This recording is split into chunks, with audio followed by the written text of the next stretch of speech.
This is the Chatterbox Network, and I'm Sassy Girl, aka Trisha, aka Lady P. If you're here for the truth, clarity, and conversations that don't dodge reality, you're in the right place. Let's talk.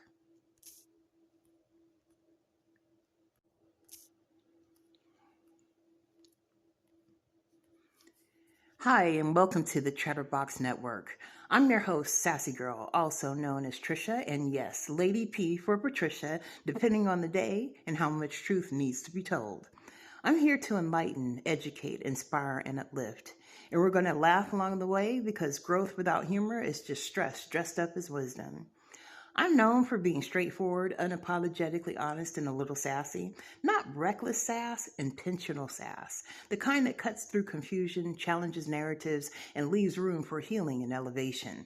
This podcast is brought to you by the Chatterbox Network, where real conversations live, truth has a voice, and silence is no longer an option. So sit back, relax, open your mind, and let's get into today's conversation. Okay, so the topic for today is demons will converse with each other and compare notes to strategize about you. Demons are not always horned caricatures that we imagine. Often, they are quieter. They speak in habits and inherited fears, in the old scripts that learned your name before you learned yourself. They gather not in fire, but in conference, exchanging observations, trading patterns, studying the architecture of your soul in the way that thieves study a home that they want to enter. When demons converse, it is never random. It is research. They begin with inventory. One notes your history, the fault lines where pressure once broke you open. Another recalls the seasons when you were tired enough to confuse survival with surrender.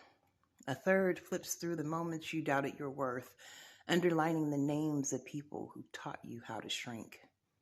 They speak clinically like analysts because sentimentality is inefficient. They are interested in leverage and leverage only. They compare notes on your strengths because strengths are what must be neutralized first. Courage gets flagged as dangerous. Has anyone ever called you dangerous? Discernment is circled twice. The ability to leave without begging is marked in red. Demons do not fear weakness, they rely on it. What unsettles them is clarity. So when they ask each other how you acquired it, when it appeared, what threatens to make it permanent, they need to know that to get under it. One demon reports that you no longer argue with illusions. Another complains that shame no longer sticks the way it used to. A third mutters that you have learned to sit with discomfort without calling it destiny. This is what makes the room grow tense. Strategy meetings only work when the subject is predictable. They didn't expect that from you. So, they try nostalgia next. Someone suggests rerunning old memories, selectively edited, to soften your resolve. Another proposes urgency, a manufactured crisis designed and, just to rush you into old behaviors to save them. A quieter voice recommends distraction, the slow erosion of focus through noise and obligation. Demons are patient. They understand attrition. But the longer they talk, the clearer the problem becomes. You have changed your posture. You no longer meet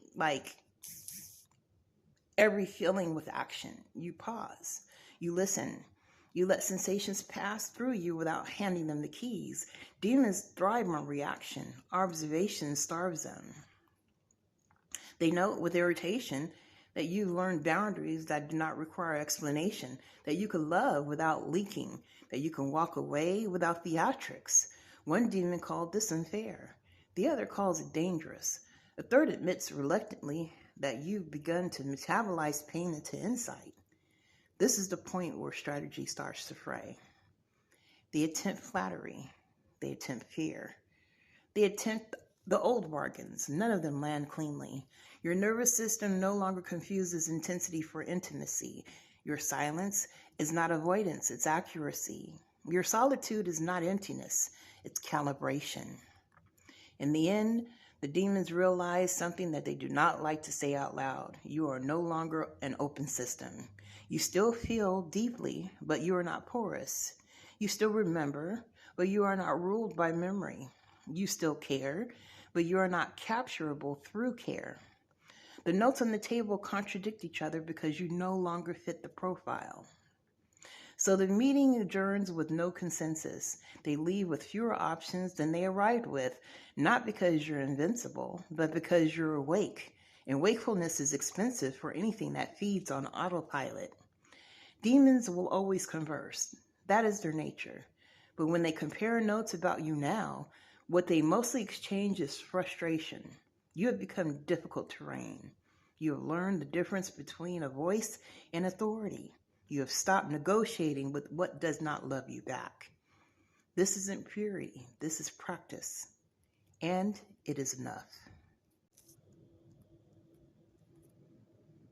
You've been listening to the Chatterbox Network, hosted by Sassy Girl, also known as Trisha or Lady P.